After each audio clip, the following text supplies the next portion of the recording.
Bienvenidos nuevamente a la lección de estudio bíblico para las células de nuestra Iglesia Bautista de Kendall.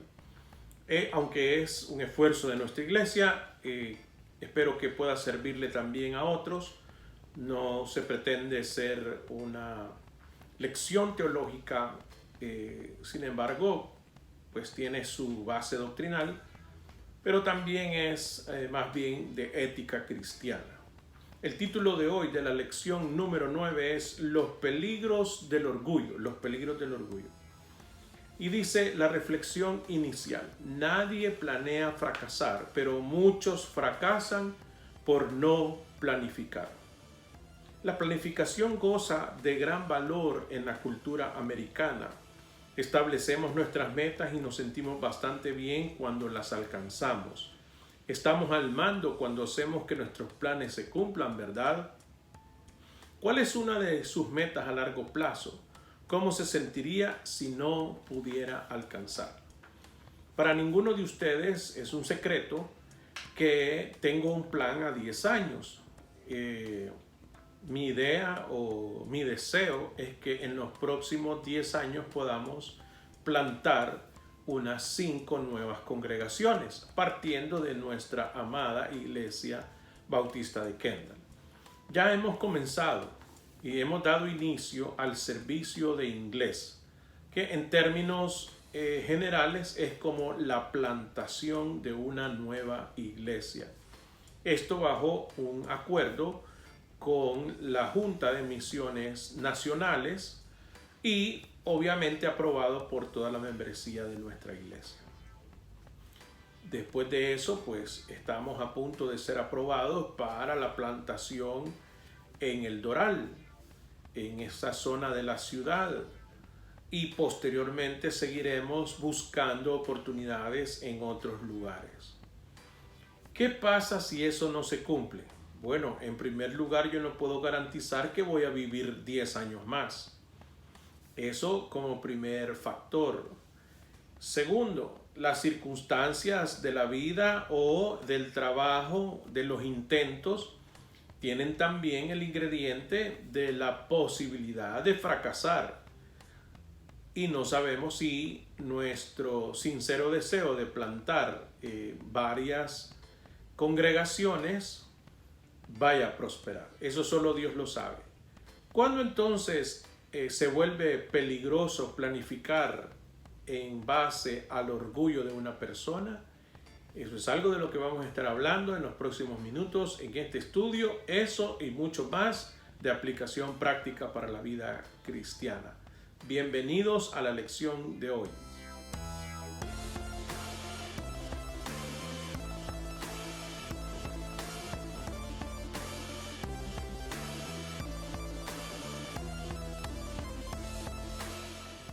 Lindo tiempo para estudiar la palabra de Dios, y Santiago nos ha hablado de la fe, las obras, los pecados de la lengua y la sabiduría pacífica de Dios. Pero todavía hay problemas en la iglesia debido a esa palabra que comienza con O. La palabra es orgullo. Al parecer estaban ocurriendo chismorreos, mentiras y acusaciones. Santiago los enfrentó en forma directa. Bueno, como es característica la carta de Santiago, sin rodeos. También les advirtió que recordasen que todo nuestro futuro, como todo lo demás, nos llega de la bondadosa mano de Dios. Vamos entonces a la base bíblica de este estudio, Santiago capítulo 4, versículos 11 al 17. Una vez más, yo leo Nueva Versión Internacional. Usted puede leer la Biblia de su preferencia. Dice de la siguiente manera: hermanos, no hablen mal unos de otros.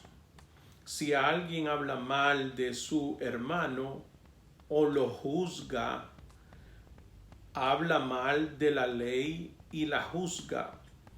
Y si juzgas la ley, ya no eres cumplidor de la ley, sino su juez.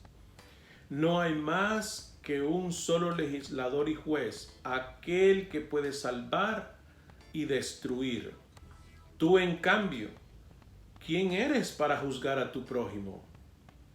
Ahora escuchen esto ustedes que dicen, hoy o mañana iremos a tal o cual ciudad.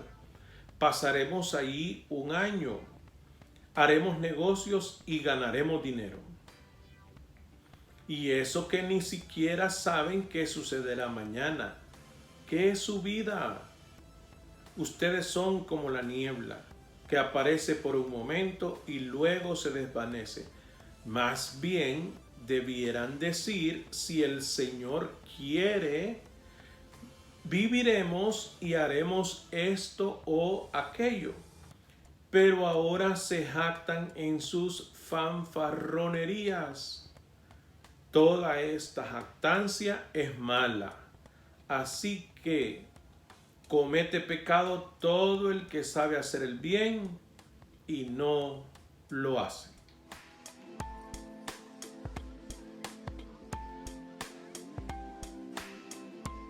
Directamente a las preguntas. Según Santiago, ¿por qué no debemos hablar mal de los hermanos cristianos? Bueno, dice Santiago en la porción leída, hermanos, no hablen mal unos de otros. Si alguien habla mal de su hermano o lo juzga, habla mal de la ley y la juzga. O sea, Santiago nos dice que si hablamos mal de nuestros hermanos, estamos yendo por una ruta que no nos corresponde. Estamos poniéndonos en un estrado que no nos corresponde. Esto me lleva a la siguiente pregunta. ¿De qué maneras juzgamos a otros y terminamos juzgando a la ley? El versículo siguiente dice, y si juzgas la ley, ya no eres cumplidor de la ley, sino su juez. No hay más que un solo legislador y juez, aquel que puede salvar y destruir. Tú, en cambio, ¿quién eres para juzgar a tu prójimo? Entonces Santiago está diciendo, cuando uno critica, cuando uno juzga, está diciendo, bueno, en realidad la ley no puede hacer que el hombre cumpla. Pero también se está poniendo en el estrado de decir, tú sí, tú no. Y Santiago aclara y dice que solamente hay un juez, y es el que puede salvar, o a la vez, por no recibirlo, por no aceptar su plan, las personas pueden ser destruidas o caer en condenación. Así que no nos conviene desde ningún punto de vista estar de criticones o juzgando. Pasamos entonces al otro aspecto que queremos tratar en este estudio. ¿Cuándo se convierte la planificación en orgullo jactancioso? Hermanos, la planificación o la convicción o la pasión de hacer algo en base a lo que creemos que va a suceder puede volverse en orgullo jactancioso, creyéndonos dueños del futuro. Y ninguno de nosotros tiene por sí mismo el futuro asegurado.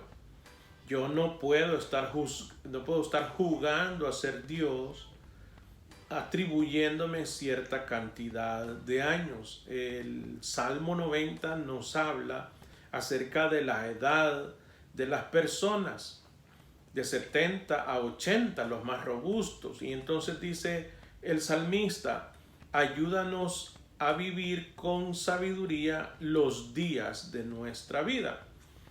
Entonces, parte de la sabiduría para vivir esta vida tiene que ver cómo nosotros enfrentamos el futuro, de dos maneras: no planificando nada, o planificando, pero sin embargo atribuyéndonos capacidades o resultados que no dependen de nosotros. Así que cuidado en ese sentido. ¿Qué actitud quiere Dios que tengamos concerniente al futuro y por qué? No, el texto bíblico lo está diciendo. Ustedes no saben ni siquiera qué va a ocurrir mañana. no tienen esa capacidad. Entonces, dice, ahora escuchen esto, ustedes que dicen, hoy o mañana iremos a tal o cual ciudad, pasaremos allí un año, haremos negocios y ganaremos dinero. Y eso que ni siquiera saben que sucederá mañana. ¿Qué es su vida? Ustedes son como la niebla que aparece por un momento y luego se desvanece. Somos vulnerables, no tenemos esa capacidad, ese poder. Más bien, dice Santiago, debieran decir, si el Señor quiere, viviremos y haremos esto o aquello. Entonces, mi parte introductoria, cuando expresé un plan a futuro, es si el Señor quiere, haremos y viviremos. ¿El plan está en base a lo que la palabra de Dios nos enseña? Yo creo que sí.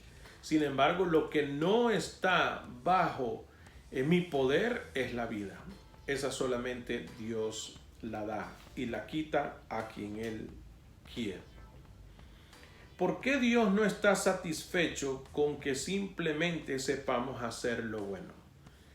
El texto también nos lo dice, así que comete pecado todo el que sabe hacer el bien y no lo hace. Si usted sabe que no debe de hablar de su hermano, que no debe de juzgarlo, pero no lo hace, o sea, no se limita a ayudarlo, a estimularlo, sino que lo critica y lo juzga, entonces usted sabe lo bueno, pero no lo hace.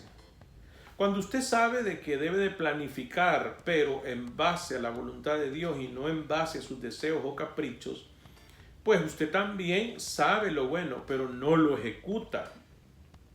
Entonces, hermanos, tenemos que mantener un equilibrio entre lo que sabemos y practicamos. Debemos de tomar en cuenta, y basado en el capítulo 1 de Santiago, de no ser oidores olvidadizos, sino ser hacedores de la palabra del Señor.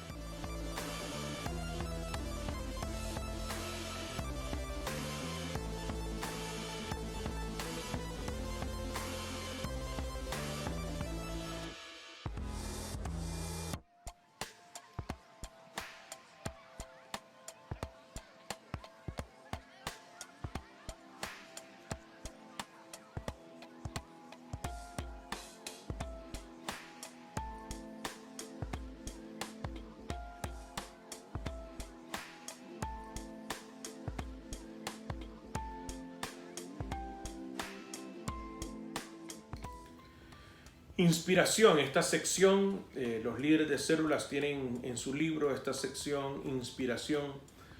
Una cárcel de orgullo está llena de hombres y mujeres que se hicieron a sí mismos y decidieron salir adelante sin la ayuda de nadie, aunque se hubiesen ido de espaldas en el trayecto. No interesa lo que hicieron, para quién lo hicieron o dónde terminaron. Lo único que interesa es que lo hice a mi manera, dice la reflexión. Usted ha visto a esos presos, ha visto al alcohólico que no quiere admitir su problema con la bebida, ha visto a la mujer que se rehúsa a hablar de sus temores con nadie, ha visto al empresario que categóricamente rechaza la ayuda, aun cuando sus sueños se estén deshaciendo. Quizá para ver a ese preso todo lo que tenga que hacer es mirarse al espejo. Si confesamos nuestros pecados, dice la Escritura, la palabra más grande de las Escrituras tal vez sea esa de 2 letras. Sí. Si confesamos nuestros pecados, la condicionante sí. Ya que confesar pecados, admitir una falla, es exactamente lo que se rehúsan a hacer los presos del orgullo. Bueno, tal vez no sea perfecto, pero soy mejor.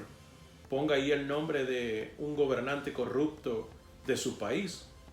Y por supuesto, soy más bondadoso que ponga el nombre de alguien que usted conoce que es altruista o quien sea.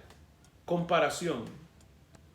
Yo, un pecador, Bueno, me pongo escandaloso de vez en cuando, pero soy un muchacho de buenas costumbres.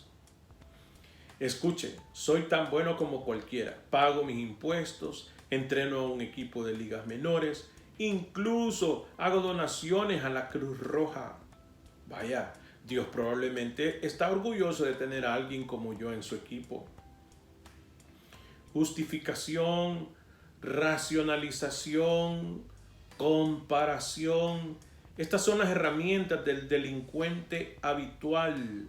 Suenan bien, suenan familiares, incluso suenan nuestras, pero en el reino se las escucha como vacías. Cuando usted llega al punto de sentir dolor por sus pecados, cuando admite que no tiene otra opción que echar todas sus preocupaciones sobre Él, y cuando verdaderamente no hay otro a quien se pueda llamar, entonces eche todas sus preocupaciones sobre Él, porque Él está esperando. Dios nos está esperando a que abandonemos nuestro orgullo y podamos confiar solamente en Él.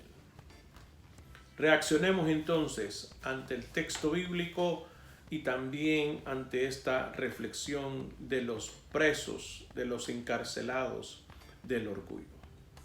¿Por qué es más fácil practicar la humildad? ¿Por qué es más difícil? ¿Por qué es más difícil practicar la humildad que el orgullo? Yo diría que es más difícil practicar la humildad, puesto que aparenta ser una actitud de perdedor, mientras que el orgulloso aparenta ser un ganador, un competente, uno que no se deja, uno que está en control. El Señor Jesús tenía todas las capacidades, en otras palabras, todo el poder para no haber llegado hasta la cruz.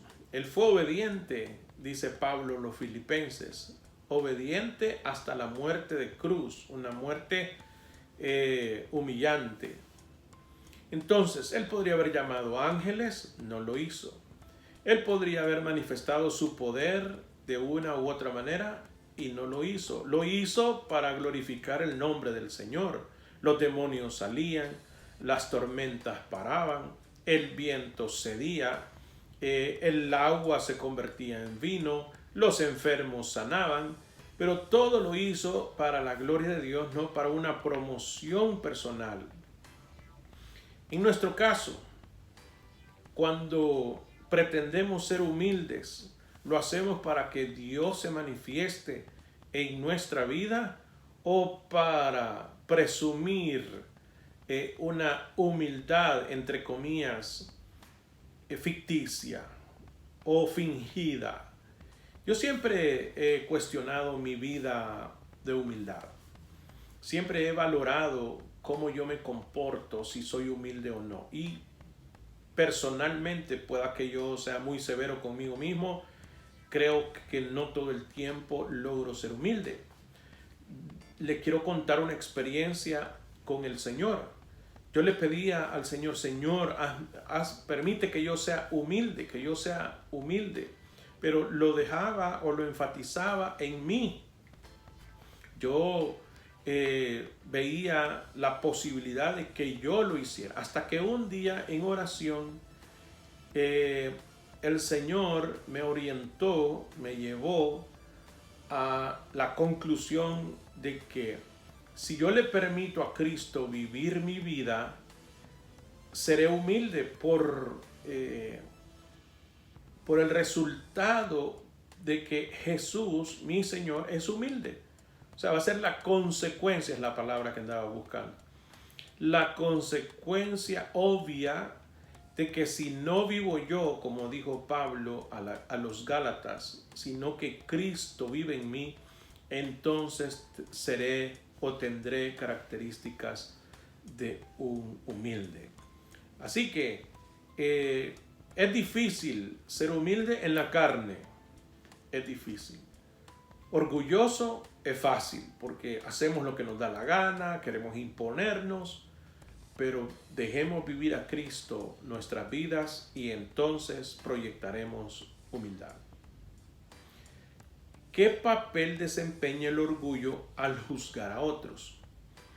Bueno, el orgulloso, el que se cree estar en el estrado que le corresponde solo a Dios, se cree superior o se cree capaz, pero más allá de lo que significa tener una buena autoestima, porque todos tenemos capacidades, Dios nos ha dado dones y talentos, pero otra cosa es pensar que yo soy superior a todos los demás y que nadie es tan bueno como lo soy yo. Así que el orgullo desempeña ese papel de juez, de decir, este no lo hizo bien, ¿por qué lo hizo así? ¿Por qué lo hizo acá? Etcétera, etcétera. ¿A quién conoce usted que muestra un espíritu de humildad? ¿Qué ha aprendido de esa persona? Hay varias personas a las cuales yo considero humildes, sin embargo, hay una muy cercana a mí que es mi esposa. Yo considero que mi esposa es una mujer humilde. Lo digo porque la veo todos los días. Lo digo porque tenemos una relación de más de 30 años. Lo digo porque en la experiencia el matrimonio nuestro se ha sostenido por la sabiduría de esta mujer, de mi querida y amada Claudia, Linda, como yo le digo.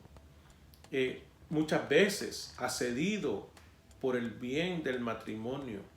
Y no estoy yo aquí confesando maltrato, porque usted le puede preguntar a ella.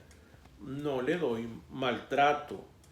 Debo de reconocer que a veces he sido un poco imprudente. Bueno, no vamos a entrar en esos detalles, por favor. El punto es que mi esposa me parece humilde. Ahora, ¿qué he ganado yo? ¿Qué he aprendido de esta persona? Que se requiere de mayor oración, porque ella es una mujer de oración, que se requiere mayor estudio bíblico para alimentarse y mantener la palabra de Dios a flor de labios. Así que yo he aprendido mucho de mi esposa. ¿Cómo ha dañado el orgullo su relación con Dios o con otros? Mi relación con Dios, hermanos, se afecta, se deteriora cuando yo quiero imponerme, cuando yo le digo a Dios, o pretendo, disculpen la expresión, cuando pretendo decirle a Dios qué debe de ser, cuáles deben de ser las cosas.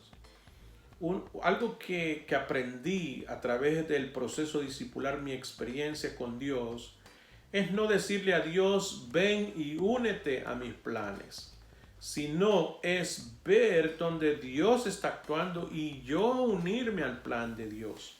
Y debo de reconocer que en más de alguna ocasión yo pretendí que Dios se uniera a mi plan, porque según yo mi plan era extremadamente fabuloso. Y pueda que lo haya sido, pero no estaba en la actitud correcta, porque estaba centrado en mí y no en lo que Dios pudiese aprobar o en lo que Dios ya ha definido en su palabra. Yo no tengo que andar buscando en ningún otro lugar.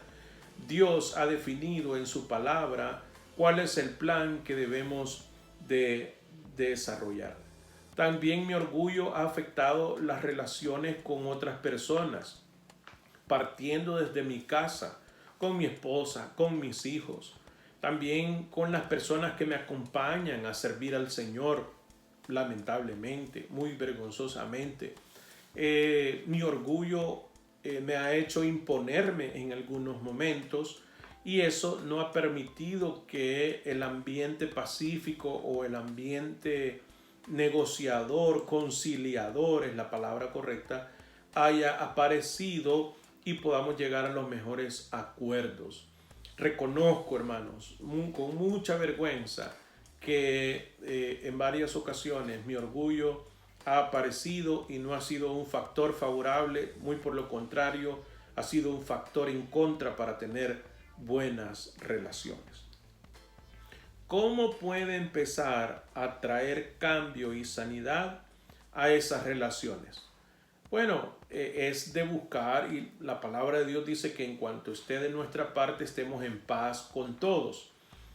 Una relación de dos vías tiene que ver con la actitud de ambas personas. Por eso es importante, hermanos, que nosotros estudiemos la palabra de Dios y nos dispongamos en las manos del Señor, porque si usted está procurando hacer la voluntad de Dios y yo estoy procurando hacer la voluntad de Dios, pues llegaremos a un buen acuerdo.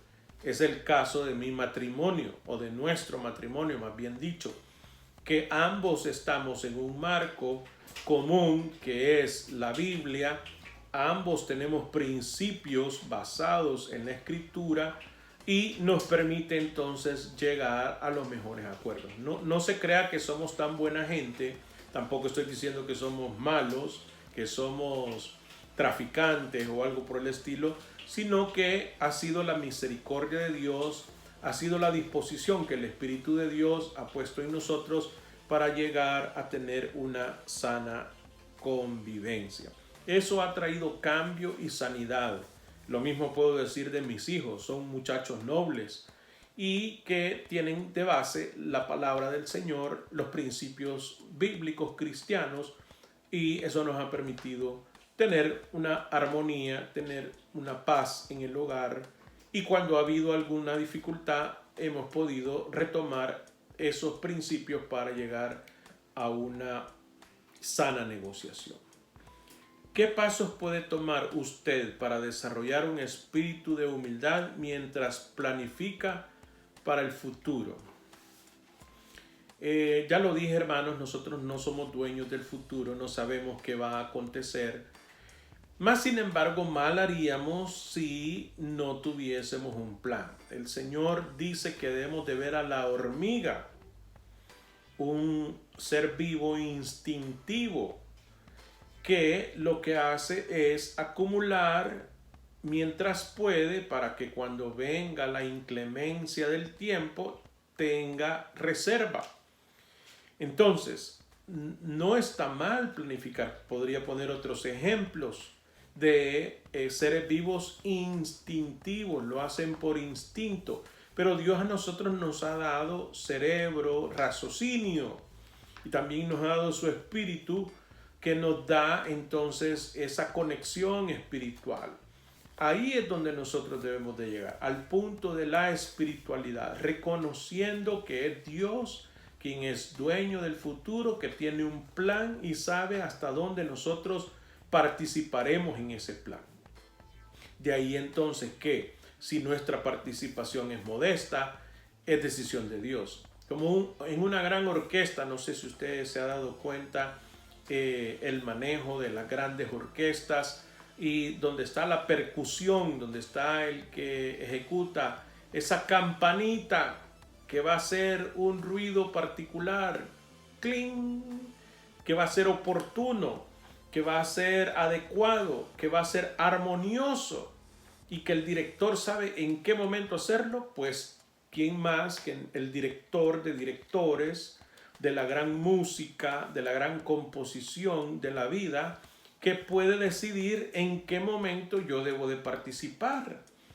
Entonces no es ni del que quiere ni del que corre, sino de Dios que tiene misericordia. Entonces planificar con humildad significa hacer o presentar pasos a futuro que nos permitan glorificar el nombre de Dios, sin protagonismo personal o sin pretender promoción personal, sino para que el reino de Dios se siga extendiendo. Debo decirlo con total claridad: el reino de Dios se va a seguir extendiendo, conmigo o sin mí. Yo ahora estoy poniendo mi mejor disposición para que el reino de Dios siga creciendo y el nombre de Jesús sea conocido.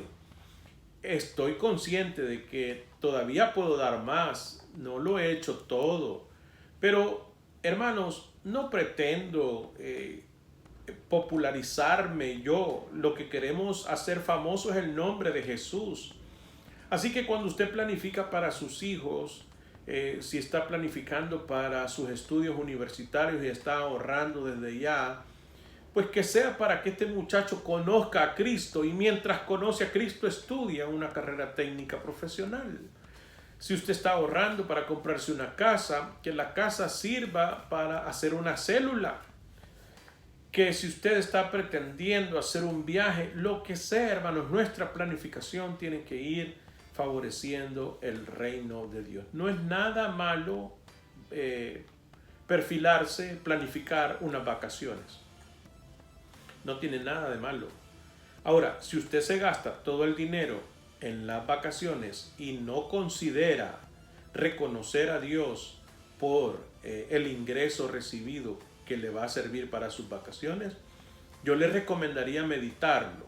No que no vaya de vacaciones, sino que medite la administración sana del dinero.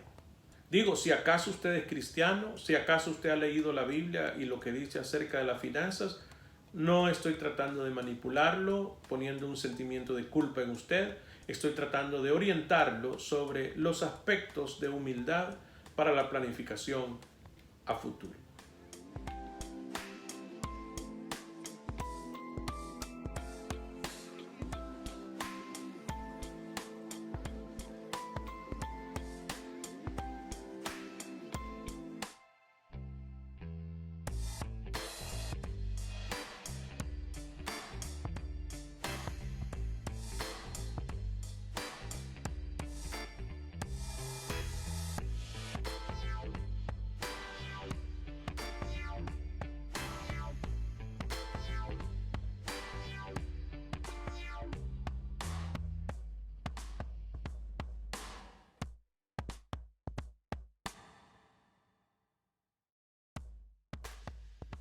Los peligros del orgullo es el título de esta lección y estamos a punto de terminar. Dice en la sección o la parte del estudio de lecciones de la vida. Cuando Jesús nos dijo que no nos preocupáramos por el día de mañana en Mateo 6:34, Él no estaba rechazando la importancia de la planificación. En realidad, el preocuparse por el día de mañana es a veces una señal de que no hemos planificado lo suficiente. El consejo de Santiago es prepararnos en lo que podamos, reconociendo siempre que el control final del mañana es de Dios.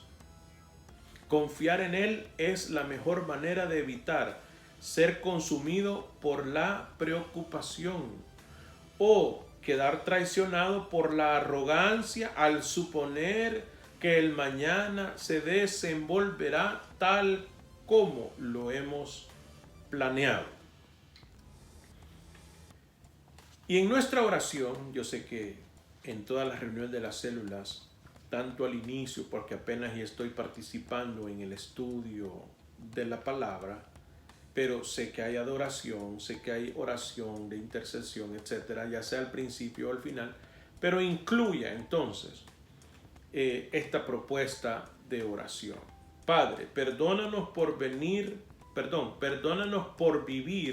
para nosotros mismos, por pensar que no te necesitamos. Dios, ayúdanos a adoptar la humildad, ayúdanos a recordar que no podemos hacer nada sin ti, porque tú eres la fuente de todo. Que Dios nos ayude a evitar los peligros del orgullo. Que Dios les bendiga.